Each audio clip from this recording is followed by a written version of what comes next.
மாற்றப்பட்ட நீதிபதி ஜெயச்சந்திரன். அமைச்சர்களின் வழக்கை விசாரிக்க போகும் அடுத்த நீதிபதி யார்? இது குறித்து இந்த வீடியோக்குள்ள விரிவா பார்க்கலாம். தமிழகம் நேயர்களுக்கு வணக்கம். நான் சுமலேகா.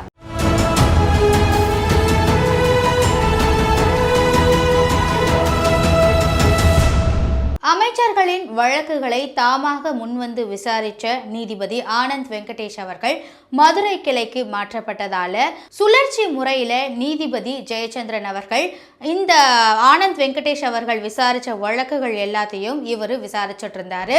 அந்த வழக்குகளுக்கு அவர் விசாரணை மேற்கொண்டது மட்டும் இல்லாம அதிரடி தீர்ப்புகளையும் வழங்கி அமைச்சர்களை மட்டும் இல்ல எல்லா அரசியல்வாதிகளையும் ஆட்டம் காண வச்சார்னே சொல்லலாம். இப்போ சமீபத்தில் கூட பொன்முடி அவர்களுக்கு 3 ஆண்டு சிறை தண்டனை வழங்கி உத்தரவிட்டிருந்தாரு. அமைச்சர் பொன்முடி மேல சொத்து குவிப்பு வழக்கு இருந்தது. அந்த வழக்கு கடந்த ஒரு 10 வருடங்களுக்கும் மேலாகவே விசாரணை நடைபெற்று இப்போ தீர்ப்பை வழங்கி இருக்காரு நீதிபதி ஜெயச்சந்திரன் அவர்கள். இந்த வழக்கையும் ஏற்கனவே அவர் நிரபராதி அப்படின்னு அந்த வழக்குல இருந்து விடுவிக்கப்பட்டுட்டாரு பொன்முடி அவர்கள். இருந்தாலும் அந்த வழக்கை தாமாக முன் சரியான விசாரணை நடத்தப்படலை அப்படின்னு சொல்லி தாமாக முன் எடுத்தாரு நீதிபதி ஆனந்த் வெங்கடேஷ் அவர்கள். அவரு சுழற்சி முறையில் மாற்றப்பட்டதால அந்த வழக்குகளை ஜெயச்சந்திரன் அவர்கள், அதாவது நீதிபதி ஜெயச்சந்திரன் அவர்கள் விசாரிச்சுட்டு வந்தாரு. அதற்கான தீர்ப்புகள் தான் இப்போ சமீபத்தில் வழங்கப்பட்டிருந்தது. இந்த வழக்குகளை தாண்டி இன்னும் சில அமைச்சர்களுடைய வழக்குகளும் அவர் விசாரணை மேற்கொண்டு இருக்காரு அப்படின்னே சொல்லலாம். இந்த நிலையில பரபரப்பை ஏற்படுத்தின பொன்முடி வழக்குடைய அந்த தீர்ப்புகளை வழங்கின நீதிபதி ஜெயச்சந்திரன் அவர்கள் மாற்றம் செய்யப்பட்டிருக்காரு. அதாவது சுழற்சி முறையில் மீண்டும் அவர் வேறொரு கிளைக்கு மாற்றப்பட்டிருக்காரு.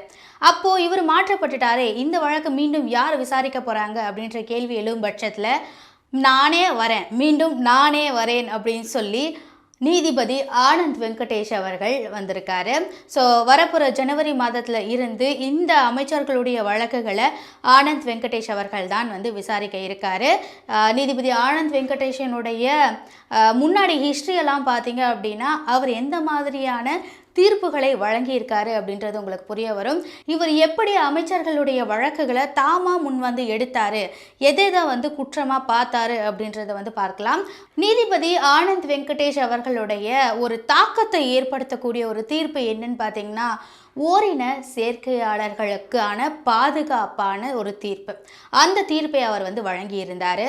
தன்பாலின ஈர்ப்பாளர்களுக்கு இந்த சமூகத்தில் பாதுகாப்பு வேணும் அப்படின்னா அதற்கு முதல்ல சட்ட பாதுகாப்பு தரணும் அப்படின்னு அந்த வழக்கில் தீர்ப்பு அளித்ததோடு இல்லாமல் பகவத்கீதை, மகாபாரதம் உள்ளிட்ட இந்து இறை நூல்களிலும் தன்பால் ஈர்ப்பு தவறு அப்படின்னு சொல்லலை அப்படின்றத சுட்டி காட்டியிருந்தார் நீதிபதி ஆனந்த் வெங்கடேஷ் அவர்கள். தன்பாலின ஈர்ப்பு இந்த வழக்கில் கூட தன்னுடைய கருத்துக்களை ஒரு நியாயமான கருத்துக்களை தான் வழங்கி இருந்தார் நீதிபதி ஆனந்த் வெங்கடேஷ் அவர்கள். அதை தொடர்ந்து பார்த்தீங்கன்னா இன்னும் சில வழக்குகளை அவர் கவனம் பெற்றார்னே சொல்லலாம். கவனத்தை ஈர்த்தார், மக்களுடைய கவனத்தையும் சரி சமூக ஆர்வலர்களுடைய கவனத்தையும் சரி அவர் ஈர்த்திருந்தார். இன்னொரு கேஸ் பார்த்தீங்கன்னா ராஜேஷ் தாஸ் கேஸ். சிறப்பு டிஜிபியாக இருந்த ராஜேஷ் தாஸோடைய அந்த வழக்கை முடிச்சு வச்சுட்டாங்க.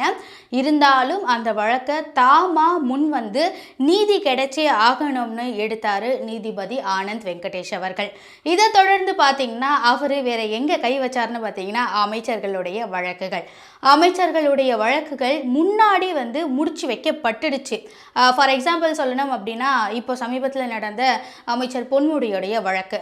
அமைச்சர் பொன்முடியோடைய வழக்கை வேலூர் நீதிமன்றம் விசாரிச்சு தீர்ப்பை வழங்கிட்டாங்க. கீழமை நீதிமன்றத்தில் வழக்கு விசாரணை மோசமான முறையில் நடந்ததா குற்றம் சாட்டினாரு நீதிபதி ஆனந்த் வெங்கடேஷ் அவர்கள். அதே போல அமைச்சர்கள் தங்கம் தென்னரசு, KKSSR ராமச்சந்திரன், பெரியசாமி அப்படின்னு எல்லா அமைச்சர்களுடைய வழக்குகளையும் மறு ஆய்வுக்கு எடுத்தாரு நீதிபதி ஆனந்த் வெங்கடேஷ் அவர்கள். அமைச்சர்களுடைய வழக்குகளை தாமா முன்வந்து விசாரிச்ச நீதிபதி ஆனந்த் வெங்கடேஷ் அவர்களுக்கு திமுக அமைப்பு செயலாளரான RS பாரதி அவர்கள் எதிர்ப்பு தெரிவிச்சிருந்தாரு.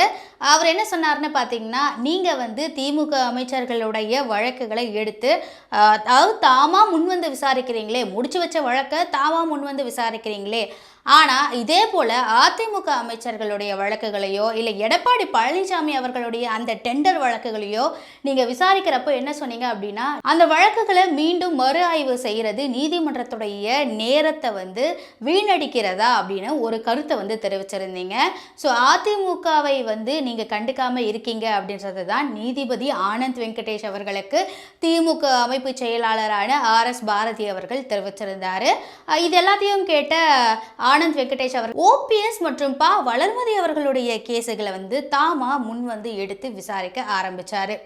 அதன் பிறகு இந்த வழக்குகளில் இருந்து, அதாவது தாமா முன் வந்து விசாரிக்கிற வழக்குகளில் இருந்து இவர் விலகணும்னு நிறைய பேர் கேட்டப்போ அவர் என்ன சொன்னார் அப்படின்னா, நான்லாம் விலக மாட்டேன், நான் இந்த வழக்குகளை விசாரிச்சு தான் தீருவேன் அப்படின்னு திட்டவட்டமாக சொல்லிட்டாரு. அதே போல் பொன்முடி அவர்களுடைய வழக்கை வந்து இவர் விசாரிக்க கூடாது, இவர் வந்து மறு ஆய்வு செய்யக்கூடாது அப்படின்னு சொல்லி மேல்முறையீடு செய்யப்பட்டப்ப கூட அந்த கோர்ட்டில் வந்து என்ன சொன்னாங்க அப்படின்னா, நீதிபதி ஆனந்த் வெங்கடேஷ் அவர்கள் நீதித்துறையில் இருக்கிறது கடவுளுக்கு சமம் அப்படின்னு சொல்லப்பட்டிருந்தது.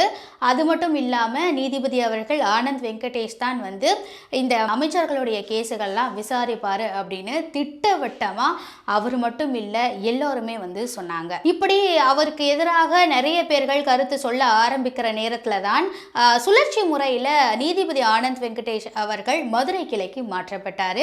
நீதிபதி ஜெயச்சந்திரன் அவர்கள் இந்த அமைச்சர்களுடைய வழக்குகள்லாம் எல்லாத்தையும் விசாரிக்கிற ஒரு பொறுப்பை வந்து எடுத்துக்கிட்டாரு. 3 மாத காலங்களாக அமைச்சர்களுடைய வழக்குகளை அவர் விசாரிச்சுட்டு இருக்காரு. இப்போ சமீபத்தில் கூட பொன்முடி அவர்களுடைய வழக்கை விசாரித்து அவர் குற்றவாளி என்ற தீர்ப்பை வழங்கி 3 ஆண்டுகள் சிறை தண்டனையும் வழங்கியிருக்காரு. இதை தொடர்ந்து ரொம்ப பரபரப்பாக வந்து நீதிபதி ஜெயச்சந்திரன் அவர்களுடைய பெயர் வந்து எல்லா இடத்துலையும் வந்து இருந்தது. அதுக்கப்புறம் அவர் மீது பல்வேறு விமர்சனங்களும் வைக்கப்பட்டிருந்தது, அவருடைய தீர்ப்புகள் குறித்த கருத்துக்களும் வைக்கப்பட்டிருந்தது. இந்த நிலையில் நீதிபதி ஜெயச்சந்திரன் அவர்கள் மாற்றம் செய்யப்பட்டிருக்கார் என்ற தகவல் இப்போ வெளியாயிருக்கு.